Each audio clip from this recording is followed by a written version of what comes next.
اعوذ باللہ من الشیطان الرجیم بسم اللہ الرحمن الرحیم۔ آج ہم سورۃ البقرہ کی آیت نمبر 256 سے سبق کا آغاز کریں گے۔ 260 تک انشاءاللہ العظیم ہم سبق پڑھیں گے۔ چلیں سبق کا آغاز کرتے ہیں۔ لا اکراہ فی الدین، نہیں ہے زبردستی دین میں، قد تبین الرشد، تحقیق واضح ہو چکی ہے بھلائی، من الغی گمراہی سے۔ فمن یکفر بالطاغوت، جو بھی کفر کرے گا طاغوت کے ساتھ، ویؤمن باللہ، ایمان لے کر آئے گا اللہ پر، فقد استمسک بالعروۃ الوثقی، تحقیق اس نے مضبوط کڑے کو تھام لیا ہے، لا انفصام لہا، اسے کوئی چھڑوا نہیں سکتا، واللہ سمیع علیم، اللہ کی ذات سننے والی جاننے والی ہے۔ یہاں یہ بیان ہو رہا ہے کہ کسی کو جبراً اسلام میں داخل نہ کرے۔ اسلام کی حقانیت واضح اور روشن ہو چکی ہے، اس کے دلائل و براہین بیان ہو چکے ہیں، پھر کسی اور جبر اور زبردستی کی کیا ضرورت ہے؟ جسے اللہ رب العالمین ہدایت دے گا، جس کا سینہ کھلا ہوا، دل روشن اور آنکھیں بینائی والی ہوں گی، تو وہ خود بخود ہی اس سے رشد و ہدایت پا لے گا۔ ہاں، اندھے دل والے، بہرے کان والے اور نبیلی آنکھوں والے اس سے دور رہیں گے۔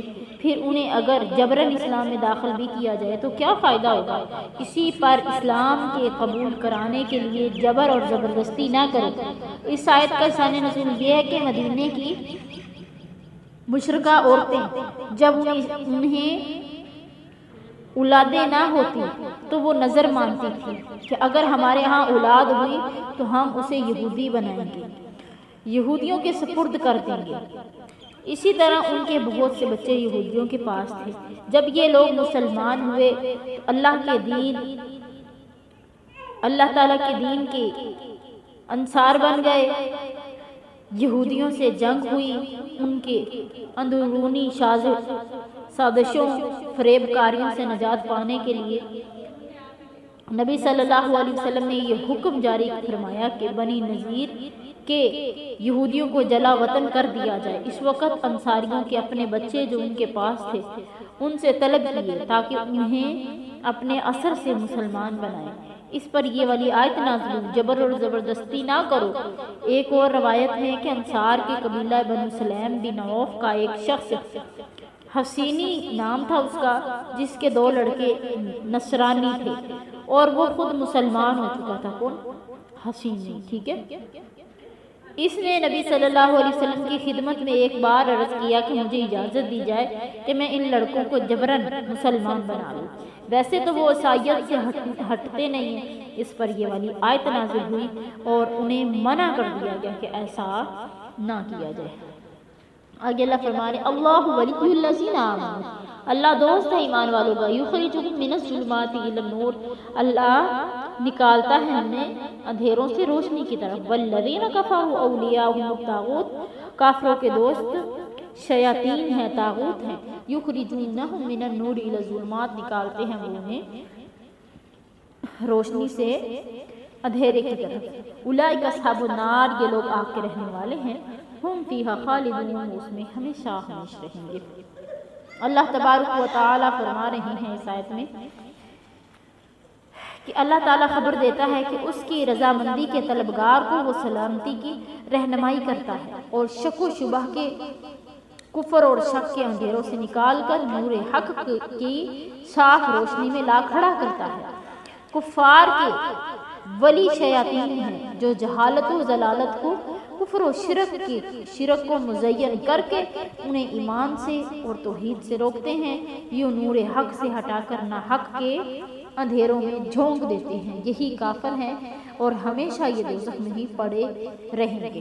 لفظ نور کو واحد لانا اور ظلمات کو جمع لانا اس لیے ہے کہ حق اور ایمان، سچا راستہ ایک ہی ہے۔ کفر کی کئی قسمیں ہیں، کافروں کی بہت سی شاخیں ہیں جو سب کی سب باطل اور ناحق ہیں۔ اللہ تعالیٰ فرماتے ہیں قرآن میں سورۃ انعام میں، وَأَنَّ هَٰذَا صِرَاطِي مُسْتَقِيمًا فَاتَّبِعُوهُ، میری راہ سیدھی ہے، تم اسی کی اتباع کرو۔ اور راستوں پر مت چلو، اس راستے بھٹک مت جانا، یہ وصیت تمہیں اور تمہارے بچاؤ کے لیے کر دی ہے۔ ایک اور جگہ فرمایا کہ وَجَعَلَ الظُّلُمَاتِ وَالنُّورَ۔ اس طرح اور بھی بہت ساری آیتیں ہیں کہ جن میں حق ایک ہے، باطل میں تفرق اور انتشار ہے۔ حضرت ایوب بن خالد فرماتے ہیں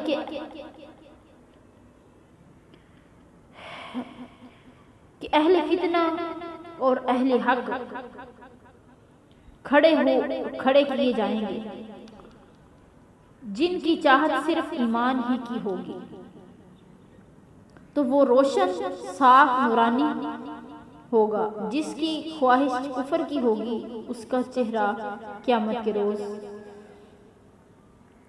اندھیرے والا ہوگا، سیاہ ہوگا۔ پھر یہ والی آیت تلاوت فرمائی۔ اسی طرح نبی صلی اللہ علیہ وسلم نے ایک دن ایک صحابہ کرام میں بیٹھے تھے، ایک لمبی لائن کھینچی اور اس کے سائڈوں پہ چھوٹی چھوٹی لائنیں کھینچ دی، خط کھینچ دیے۔ فرمایا یہ سیدھی لائن جو ہے یہ ایک اللہ رب العالمین کا راستہ ہے، یہ صراط مستقیم ہے۔ اس کے راستے میں چھوٹی چھوٹی جو بہت زیادہ جو یہ خطوط ہیں یہ گمراہی کے راستے ہیں، یہ ظلم کے اندھیرے ہیں، یعنی کفر کے اندھیرے ہیں، اس سے مراد ہے۔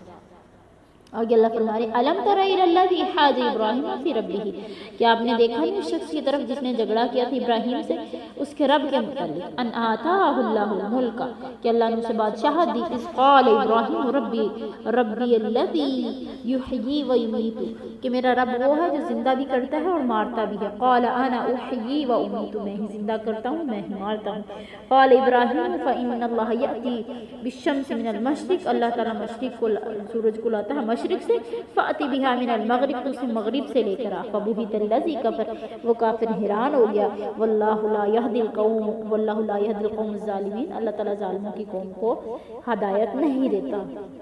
ابراہیم اور بادشاہ نمرود کا آمنا سامنا اللہ تعالیٰ اس آیت میں ذکر کر رہا ہے۔ اس بادشاہ کا نام نمرود بن کنعان بن سام بن نوح تھا، اس کا پایا تخت بابل تھا۔ اس کے نسب میں کچھ اختلاف بھی ہے۔ حضرت مجاہد فرماتے ہیں دنیا کی مشرق مغرب کی سلطنت رکھنے والے 4 تھے، ٹھیک ہے، مشرق اور مغرب پر سلطنت 4 لوگوں نے کی ہے، جن میں سے 2 مومن تھے اور 2 کافر تھے۔ جو مومن تھے حضرت سلیمان بن داؤد اور دوسرے حضرت ذوالقرنین، یہ مومن تھے، اور جو 2 کافر تھے وہ تھے نمرود اور ایک تھا بخت نصر۔ فرمان ہوتا ہے کہ اے میرے نبی صلی اللہ علیہ وسلم، تم نے اسے نہیں دیکھا جو حضرت ابراہیم علیہ السلام سے اللہ رب العالمین کے وجود میں مباحثہ کرنے لگا؟ یہ شخص خود اللہ تعالیٰ ہونے کا دعویٰ کرتا تھا، جیسا کہ اس کے بعد فرعون نے بھی اپنے ماننے والوں میں دعویٰ کیا تھا کہ میں اپنے سوا کسی کو تمہارا رب نہیں جانتا۔ چونکہ ایک مدت مدیر اور عرصہ بعید سے یہ بادشاہ چلا آتا تھا، اس لیے دماغ میں رعونیت، انانیت آ گئی تھی، سرکشی اور تکبر، نخوت اور غرور طبیعت میں سما گیا تھا۔ بعض لوگ کہتے ہیں 400 سال تک حکومت کرتا رہا تھا۔ 400 سال تک حکومت کی حضرت ابراہیم علیہ السلام سے، کس نے؟ نمرود نے 400 سال تک حضرت ابراہیم علیہ السلام سے جب اس نے وجود باری تعالیٰ پر دلیل مانگی تو آپ نے نیست سے حیثیت اور حیثیت سے نیست کرنے کی دلیل دی، جو ایک بدی اور ایک مثل آفتاب روشن دلیل تھی۔ موجودات کا پہلے کچھ نہ ہونا اور پھر ہونا، پھر مٹ جانا، یہ کھلی دلیل ہے۔ موجود اور پیدا کرنے والے کے موجود ہونے کی دلیل وہی اللہ ہے۔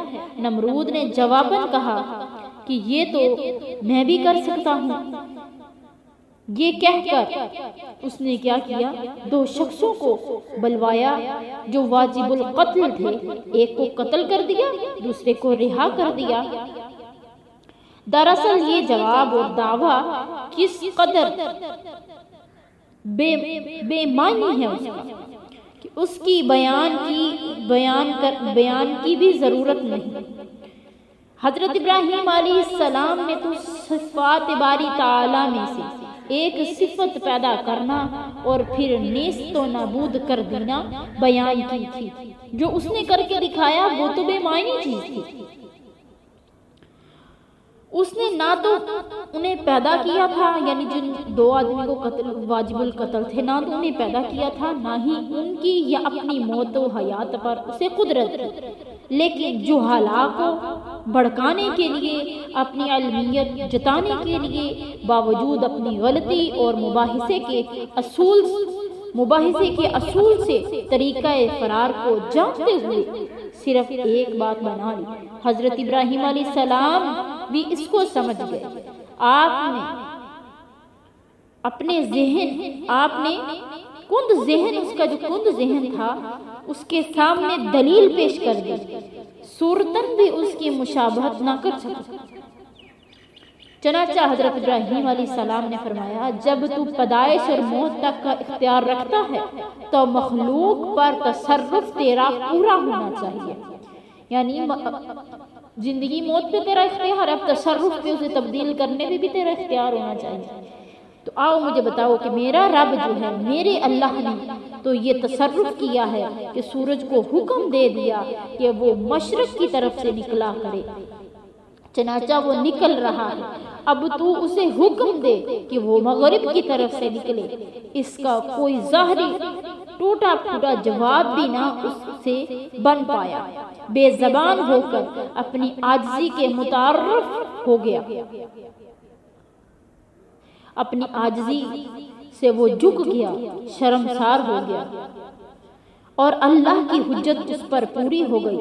لیکن چونکہ ہدایت نصیب نہ تھی، راہ یافتہ نہ ہو سکا، ایسے بدوضع لوگوں کو اللہ کوئی دلیل نہیں سمجھاتا، اور وہ حق کے مقابلے میں جھکتے نہیں ہیں۔ ان پر اللہ تعالیٰ اپنا غضب اور غصہ اور ناراضگی کرتا ہے، اس لیے اس جہاں میں بھی وہ سخت عذاب ان پر ہوتا ہے اور اگلے جہاں میں بھی۔ اور اگلی آیت میں اللہ رب العالمین حضرت ابراہیم علیہ السلام کا ذکر کرتے ہیں کہ حضرت ابراہیم علیہ السلام نے اللہ رب العالمین سے دعویٰ کیا کہ اللہ، میں بھی دیکھنا چاہتا ہوں کہ تو کس طرح زندہ مارنے کے بعد زندہ کرتا ہے۔ اس سے پہلے ہم ایک اور نبی کا، برگزیدہ نبی کا تذکرہ پڑھتے ہیں۔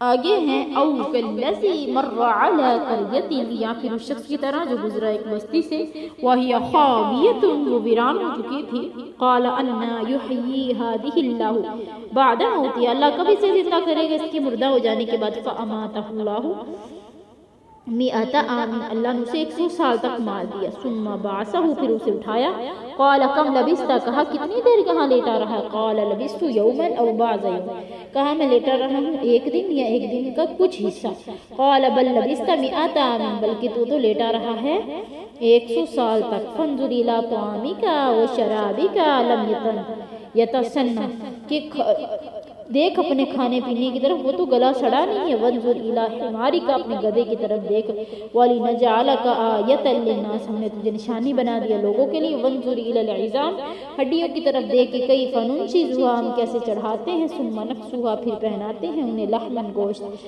فلما تبین لہ، جب واضح ہو گیا اس کے لیے، قال اعلم ان اللہ علی کل شیء قدیر، کہا میں جانتا ہوں کہ اللہ تعالیٰ ہر شے پہ قادر ہے۔ جو اوپر واقعہ حضرت ابراہیم علیہ السلام کا گزرا ہے، اس میں مباحثہ تھا، یہ گزرنے والے یا تو حضرت عزیر تھے جیسا کہ مشہور ہے، یا پھر ایک اور تھے کہ ارمیہ بن خلیقیہ، ٹھیک ہے، یہ نام حضرت خضر کا ہے، ارمیہ بن خلیقیہ، یہ کس کا نام ہے؟ حضرت خضر کا۔ تو واقعہ کچھ اس طرح ہے کہ حضرت عزیر یا پھر حضرت خضر، ان میں سے جو بھی تھا، ٹھیک ہے، بنی اسرائیل میں ایک شخص تھا یہ بستی بیت المقدس تھی۔ بخت نصر نے جب اسے اجاڑ ڈالا، یہاں کے باشندوں کو تہہ کر کیا، مکانات گرا دیے اور اس آباد بستی کو بالکل ویران کر دیا۔ اس کے بعد یہ بزرگ یہاں سے گزرے، انہوں نے دیکھا کہ ساری بستی جو ہے وہ اجڑی پڑی ہے، ویران ہوئی پڑی ہے، نہ مکان ہے نہ مکین ہے۔ تو وہاں ٹھہر کر سوچنے لگے، بھلا ایسا بڑا پررونق شہر جو اس طرح اجڑا ہے، یہ پھر کیسے آباد ہوگا؟ اللہ تعالیٰ نے خود ان پر موت نازل فرمائی تو اسی حالت میں رہے، اور وہاں 70 سال کے بعد بیت المقدس پھر آباد ہو گیا۔ بھاگے ہوئے بنی اسرائیل بھی پھر آ پہنچے اور شہر کھچا کھچ بھر گیا۔ وہی اگلی سی پہلے والی رونق اور چہل پہل ہو گئی۔